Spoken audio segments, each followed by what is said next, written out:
Hello, hello, shalom, la paix du Seigneur avec vous. Désolé pour ce retard. J'étais prêt à midi au moment de me connecter.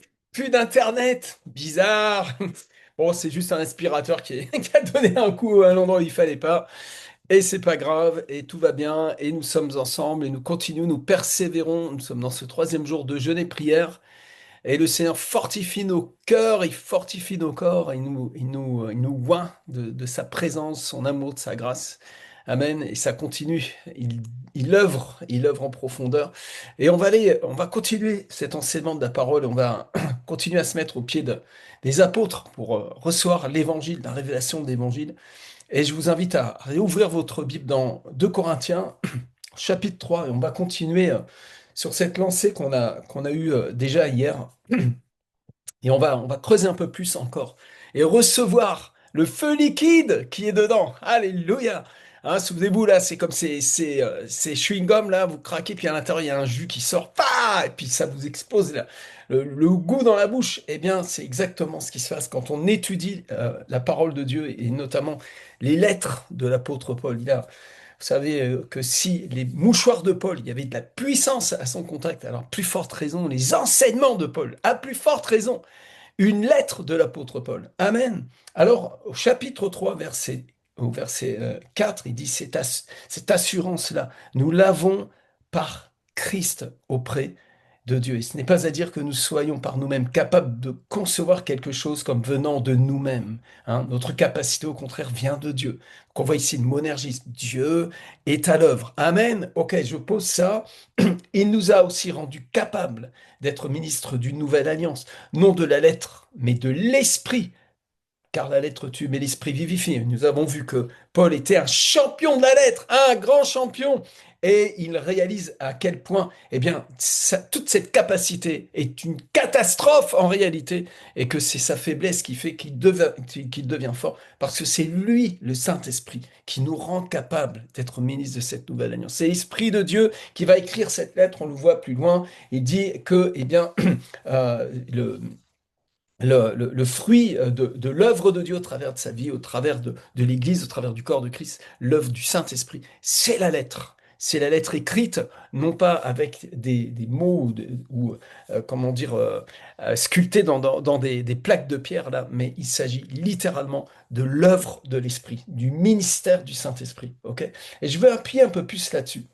Alors, au verset 7, il dit, Or, si le ministère de la mort, gravé avec des lettres sur des pierres, a été glorieux, au point que les fils d'Israël ne pouvaient fixer les regards sur le visage de Moïse à cause de la gloire de son visage, bien que cette gloire fût passagère, combien le ministère de l'Esprit ne sera-t-il pas plus glorieux? Ici, vous avez deux oppositions. Vous avez l'opposition, le ministère de la mort et le ministère de l'Esprit.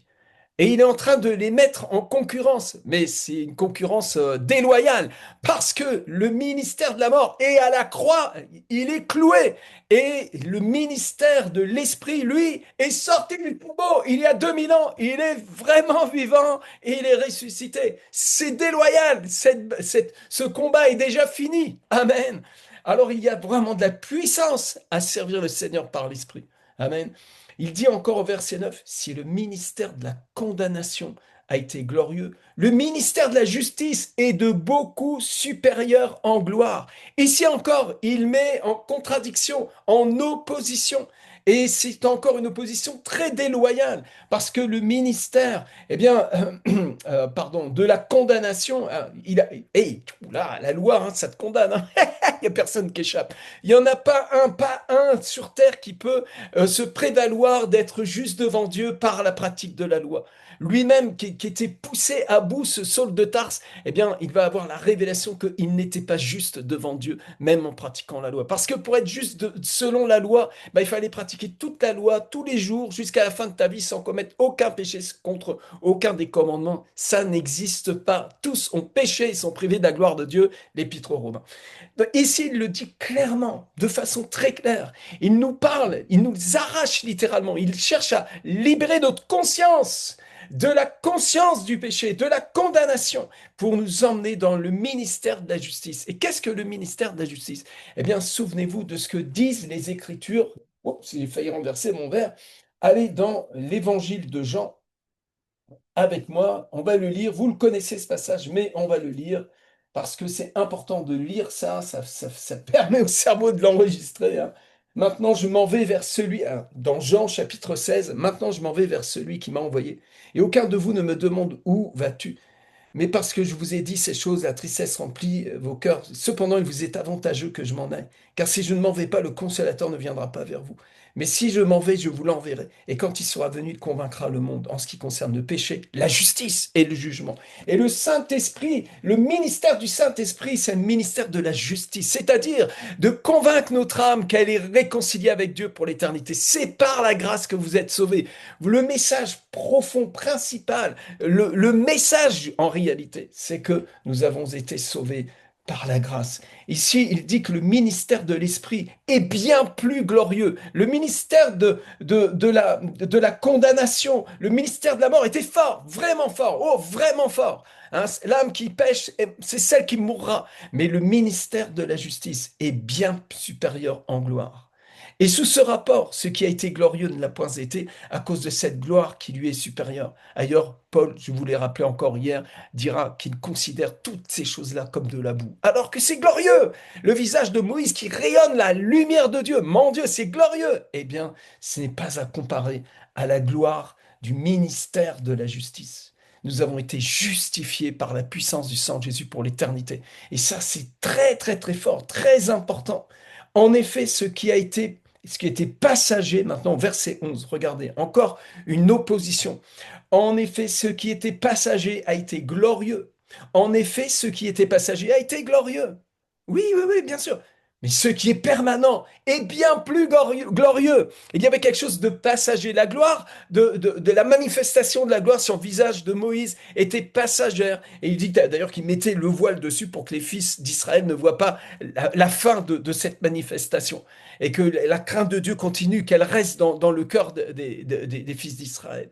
Mais là, Paul, il dit que non, non, nous enlevons le voile. Ouais, plus besoin de ces voiles, de ces affaires-là. Parce que c'est permanent. Ce salut est permanent. Ça fait tout à fait écho, eh bien, à l'enseignement de l'Épître aux Hébreux. C'est une permanence éternelle. Gloire à Dieu que nous avons un évangile d'une permanence éternelle, d'une bénédiction permanente, d'une onction permanente. Tu ne vas pas perdre l'onction. Tu ne vas pas perdre ton salut. Tu ne vas pas perdre ta bénédiction. Dieu, même si tu blesses son cœur, il va continuer à t'aimer. Si nous sommes infidèles, lui reste fidèle. Si nous le renions, il nous reniera. Mais comment tu vas renier celui qui t'a sauvé? Tu es né nouveau pour l'éternité. Tu es une nouvelle création pour l'éternité. Revêt l'homme nouveau. Sois pas en communion avec le vieil homme. Ne pratique pas le culte des morts.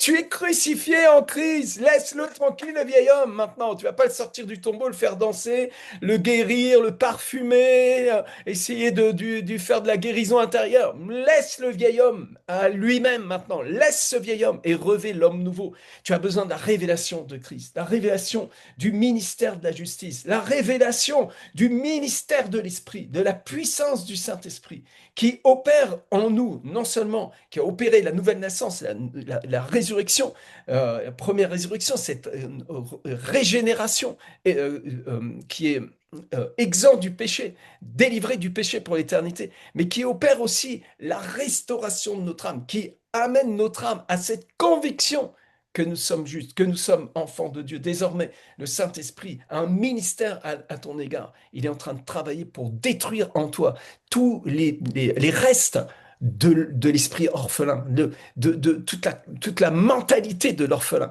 doit partir, doit quitter ta vie tout entière et tu revêts l'homme nouveau qui est lui pleinement héritier de Dieu, co-héritier avec Christ. Amen. Alors, si toutefois nous souffrons avec lui, bien entendu, et nous souffrons avec lui, vous avez remarqué. Alors, il dit encore, un peu plus loin, jusqu'à ce jour, quand on lit Moïse, un voile est jeté sur les cœurs. Je répète, au verset 15, jusqu'à ce jour, quand on lit Moïse, un voile est jeté sur leur cœur. Mais lorsque les cœurs se convertissent au Seigneur, le voile est ôté. Ok. Vous voulez, vous voulez un exemple? Regardez, je vais vous montrer pourquoi il y a un voile. Tourne avec moi dans, je vais marquer ça. Voilà, Exode chapitre 35. Allons-y. Allons lire Moïse. Vous voulez lire Moïse? Allons-y. Exode chapitre 35. Moïse convoqua toute l'assemblée des enfants d'Israël et leur dit, voici les choses que l'Éternel ordonne de faire. On travaillera 6 jours, mais le 7e jour sera pour vous une chose sainte. C'est le Shabbat, le jour du repos, consacré à l'Éternel. Celui qui fera quelque ouvrage ce jour-là sera puni de mort. Ça, c'est le ministère de la mort. Vous voulez le Shabbat? Vous savez, les gens qui veulent absolument pratiquer le Shabbat, ils se mettent sous ce joug-là de cette condamnation. Celui qui ne fait pas le Shabbat, du coup maintenant, sera puni de mort. C'est le ministère de la mort. Vous aimez ça? Vous aimez ça? Non, moi, j'aime pas ça du tout. Moi, je préfère le ministère de la justice. Et le ministère de la justice est fondé sur la justification par la foi. Notre foi nous est imputée à justice. Dieu a décidé dans son cœur de justifier le pécheur, de le justifier. Heureux l'homme à qui Dieu n'impute pas son péché. Moi, ce qui m'est imputé, c'est la justice. Et cette justice m'a été accordée grâce au sacrifice tout suffisant de Jésus-Christ. Le Fils du Dieu vivant est mort sur la croix pour moi. Et toi, tu veux continuer à m'accuser. Toi, tu veux m'attaquer avec ton Shabbat. Fais-le ton Shabbat. Mais je te garantis qu'il faut après faire ta circoncision. Et quand tu auras fait ta circoncision, il ne faudra pas manger du porc. Et ceci et cela. Et tu vas retomber sous le ministère de la mort. Et c'est terrible, c'est une chose terrible que beaucoup de chrétiens sont ligotés avec l'esprit religieux, avec le légalisme, et tombent après, ils ont une bataille dans leur conscience, comme une dissonance cognitive, et ça te brûle le cerveau. Commence à croire en l'évangile. Christ est le Fils du Dieu vivant qui est mort sur la croix pour nos péchés, il est ressuscité d'entre les morts, et il ne s'agit que de Jésus. Est-ce que vous comprenez? Est-ce que vous comprenez? Jusqu'à ce jour, quand on lit Moïse, un voile est jeté sur les cœurs, mais lorsque les cœurs se convertissent à qui? Au Seigneur, à Jésus-Christ, à l'Évangile, alors le voile est ôté. Waouh! Or, le Seigneur, c'est l'Esprit. Et là où est l'Esprit du Seigneur est la liberté. C'est pourquoi il dit que dans Colossiens, est-ce que c'est dans Colossiens ou dans Philippiens? Je sais pas, j'ai un doute là-dessus. On va l'ouvrir, je n'avais pas prévu, je regarde ça vite fait.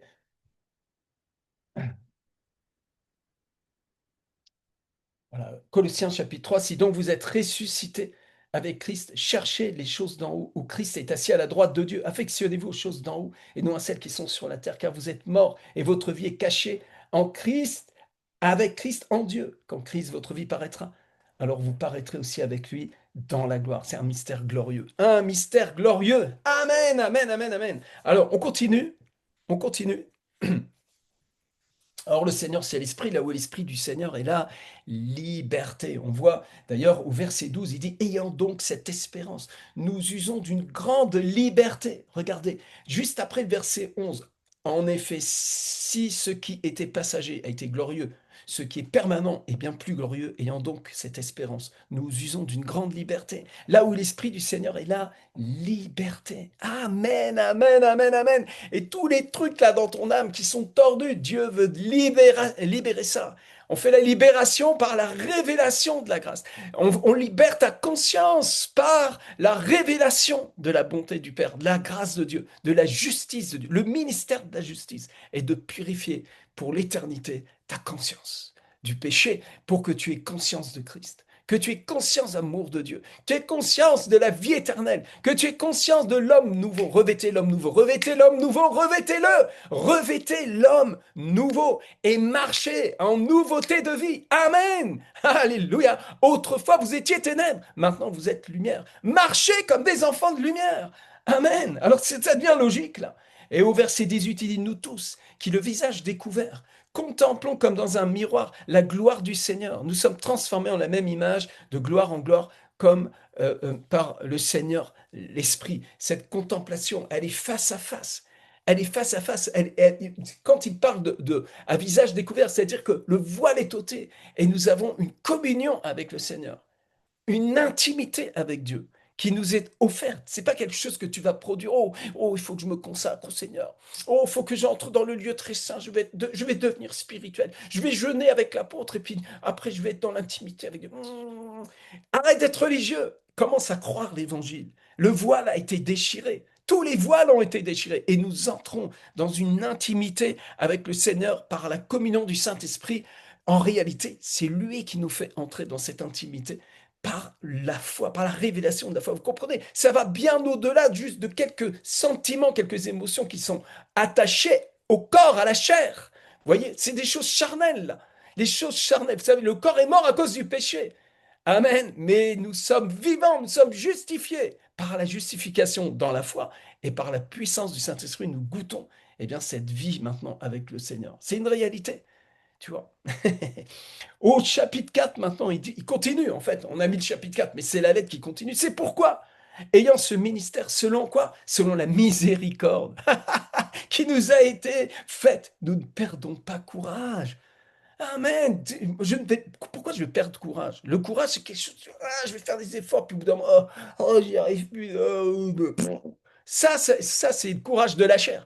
Mais quand tu es dans la foi en Christ, quand tu sais que, eh bien, cette assurance-là, nous ne l'avons pas.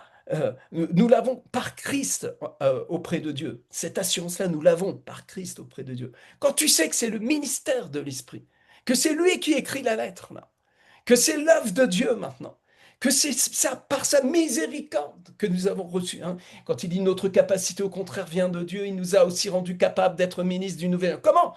En nous faisant miséricorde. C'est la miséricorde. Plus on t'a fait miséricorde, plus tu grandis littéralement dans ce ministère, justement. C'est pourquoi, ayant ce ministère selon la miséricorde qui nous a été faite, nous ne perdons pas courage. Nous rejetons les choses honteuses qui se font en secret. Bien entendu, nous n'avons point une conduite astucieuse et nous n'altérons point la parole de Dieu. Vous savez comment altérer la parole de Dieu? Comment ils altéraient la parole de Dieu? Par le légalisme, par un esprit de contrôle religieux, en faisant la danse du vieil homme. Nous sommes les fils du Dieu vivant, nous sommes lumière. Nous n'avons pas honte de l'évangile parce que c'est l'évangile qui est la puissance de Dieu pour le salut de quiconque croit. Tu veux quelque chose que j'ai, moi? Quand Pierre et Jean sont arrivés devant cet homme paralysé, il dit, regarde-moi, regarde-nous. Il a regardé, il attendait de l'argent. Ce que j'ai, je te le donne. C'est plus qu'un miracle, c'est plus qu'un juste un don de miracle. Nous avons Christ, nous avons le Christ lui-même qui opère des miracles. Est-ce que vous croyez ça? Amen. Et le plus grand des miracles, c'est une vie transformée par la nouvelle naissance. Est-ce que vous le croyez? Nous rejetons les choses honteuses qui se font en secret. Nous les rejetons. Nous avons reçu du rejet de ces choses-là. Avant, nous avions le rejet de la lumière. Dès que la lumière venait, nous la rejetions. Dès que l'humilité se manifestait, horreur de l'humilité. La pureté, la sainteté nous paraissaient tellement stupides. Mais quand nous sommes nés de nouveau, nous avons reçu un autre rejet. Maintenant, nous rejetons ces choses. Nous rejetons ces choses de nature. Vous êtes sanctifiés, mes amis. Vous êtes purs à cause des paroles que vous avez entendues. Vous êtes une nouvelle création. Vous êtes des fils et filles du royaume de Dieu.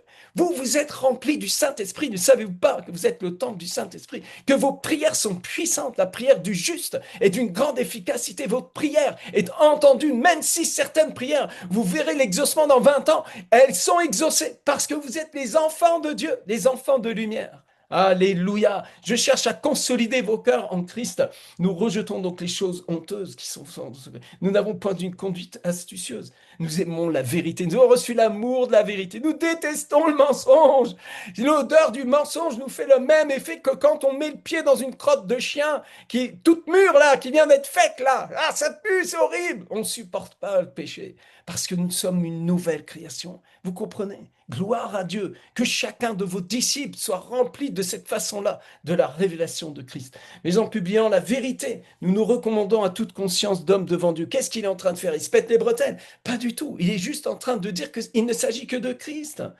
Hein, il le dit encore, si notre évangile est encore voilé, il est voilé pour ceux qui périssent, pour les incrédules dont le Dieu de ce siècle a aveuglé l'intelligence, afin qu'ils ne visent pas briller la splendeur de l'évangile, de la gloire de Christ qui est l'image de Dieu. Oh my God, nous avons l'évangile. Frères et sœurs, nous touchons un trésor extraordinaire. Nous sommes en possession du trésor du ciel, l'évangile, un édit royal. Qu'est-ce que tu veux prêcher de plus? Qu'est-ce que tu vas aller chercher ailleurs? À qui irions-nous, Seigneur? Toi, tu as l'évangile. Toi, tu as les paroles de la vie éternelle. Amen. C'est vraiment puissant. C'est glorieux ce qui nous arrive là. Quelle bénédiction! Et au verset 5, il le souligne encore, il le redit. Et vraiment honnêtement, je veux juste un lacet des chaussures de l'apôtre Paul. Il dit, nous ne nous prêchons pas nous-mêmes. C'est Jésus-Christ le Seigneur que nous prêchons. Et nous nous disons, vos serviteurs à cause de Jésus, fais la vision, deviens serviteur. Car Dieu qui a dit la lumière brillera au sein des ténèbres, a fait briller la lumière dans nos cœurs pour faire resplendir la connaissance de la gloire de Dieu sur la face de nous. Nous étions ténèbres. Notre cœur était des ténèbres profondes, un puissant fond de ténèbres. Mais il nous a fait un miracle extraordinaire, des ténèbres que nous étions incapables de recevoir la lumière. Les ténèbres n'ont pas reçu la lumière, mais à ceux qui l'ont reçu. Tout d'un coup, il y a eu un miracle. Il est venu te chercher dans tes ténèbres et ton cœur est devenu lumière. Amen. Il a fait briller la lumière dans nos cœurs et il y a une unité, une union de la lumière à la lumière. Nous sommes nés du Père des Lumières. Nous sommes lumière. Est-ce que tu crois cela? J'ai besoin que tu le crois. J'ai besoin que ton esprit soit comme un feu dévorant pour brûler toutes les fausses pensées, la religiosité, les choses mensongères qu'on a héritées de nos pères, des fausses conceptions, des trucs qu'on a entendus, des prédications bizarres qui ne sont pas l'évangile. Mes amis, nous sommes en train d'entrer dans une autre dimension. Il y a une réforme qui vient de la prédication de l'évangile et vous allez assister à ça. Vous allez voir beaucoup des changements, littéralement, dans le corps du Christ avec le message de l'évangile pur, à l'état pur, le lait pur de la parole, qui est l'évangile. Les disciples, les premiers disciples sont morts pour ça, pour cet évangile-là. Ils ont préféré mourir, être décapités, plutôt que de décapiter le message de l'évangile. Nous ne prêchons pas nous-mêmes. Amen. Car Dieu qui est lumière, nous a fait lumière et il fait briller sa lumière. Et au verset 7, et je finis là-dessus, nous portons ce trésor dans des vases de terre, afin que cette grande puissance soit attribuée à Dieu et non pas à nous. Amen. Gloire au Seigneur. Je m'arrête ici, on se retrouve demain midi, on va continuer. Je veux vraiment vous encourager, je veux vous dire à quel point vous êtes aimés du Père. Dieu vous aime et je vous bénis au nom du Seigneur et on se retrouve demain midi. Allez, on continue dans la bataille. On est dans la bataille, la bataille. Vous savez pour qui la bataille? Quel est l'objet de cette bataille? C'est la moisson des âmes. Seigneur, tu aimes tellement ces gens, Seigneur. Tu veux les atteindre de ton amour. Tu veux les contaminer de ton amour, Seigneur. Et tu réussis toujours. Dieu ne perd jamais. Soyez bénis. On se retrouve demain midi. Shalom.